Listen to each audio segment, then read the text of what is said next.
చంద్రబాబు హామీలన్నీ గాలికి. ప్లాంట్పై బాబుకు పట్టింపు ఉంటే ఎన్డీఏకు మద్దతు ఉపసంహరించుకోవాలి. బ్లాస్ట్ ఫర్నెస్ 3ని నిలిపివేయడం, ఉద్యోగుల గొంతుకోయడం. ఓ ప్రకటనలో రాజ్యసభ సభ్యుడు విజయసాయిరెడ్డి ధ్వజం. భయపడినంత అయింది. చంద్రబాబు హయాంలో వైజాగ్ స్టీల్ మూసివేత ప్రైవేటీకరణ ప్రక్రియ మొదలైంది. బ్లాస్ట్ ఫర్నెస్ 3ని నిలిపివేయడం, స్టీల్ ఫ్యాక్టరీ ఉద్యోగుల గొంతుకోయడమే తెలుగు జాతికి అతిపెద్ద ద్రోహం. గతంలో చంద్రబాబు ఇచ్చిన హామీలన్నీ గాలికి కొట్టుకుపోయాయని రాజ్యసభ సభ్యుడు విజయసాయిరెడ్డి ఓ ప్రకటనలో కేంద్ర రాష్ట్ర ప్రభుత్వాలు ఎండగట్టారు. ఆయన ఇంకేమన్నారంటే, కేంద్రంలో చంద్రబాబు భాగస్వామిగా ఉన్న స్టీల్ ఫ్యాక్టరీని కొనసాగించే ప్రయత్నం చేయకపోవడం క్షమించరాని ద్రోహం. టీడీపీ నాయకత్వంలో కూటమి ప్రభుత్వం రాష్ట్ర ప్రయోజనాలను కేంద్రానికి తాకట్టు పెట్టింది. ఏమాత్రం పట్టింపు ఉన్న చంద్రబాబు తక్షణం ఎన్డీఏ ప్రభుత్వానికి మద్దతు ఉపసంహరించుకోవాలి. జగన్ అధికారంలో ఉన్న 5 ఏళ్లు వైజాగ్ స్టీల్ని కంటికి రెప్పలా కాపాడారు.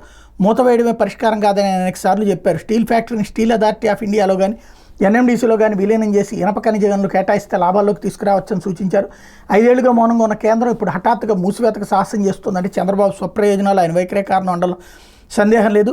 విశాఖ ఎంపీ శ్రీభరత్, టీడీపీ రాష్ట్ర అధ్యక్షుడు, స్థానిక ఎమ్మెల్యే పల్లా శ్రీనివాస్ రాజీనామా చేసి పోరాటానికి సిద్ధం కావాలి.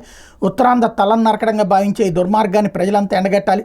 చంద్రబాబు ప్రజా సంపదను అమ్మకానికి పెడుతుంటే వైఎస్ఆర్ కాంగ్రెస్ పార్టీ చూస్తూ ఊరుకోదు. రాష్ట్ర వ్యాప్తంగా ప్రజలను చైతన్యం చేసి విశాఖ స్టీల్ రక్షించేదాకా పోరాటం సాగిస్తుంది. వైజాగ్ స్టీల్ అనేది రాష్ట్ర ప్రజల ఉద్వేగాలు, ఆత్మగౌరవంతో ముడిపడింది. ఇప్పుడు పోరాడకపోతే వైజాగ్ స్టీల్ అనే రాష్ట్ర గౌరవ చిహ్నం శాశ్వతంగా కనుమరుగైపోతుంది అన్నటువంటి వార్తని హైలైట్ చేశారు. ఇకపోతే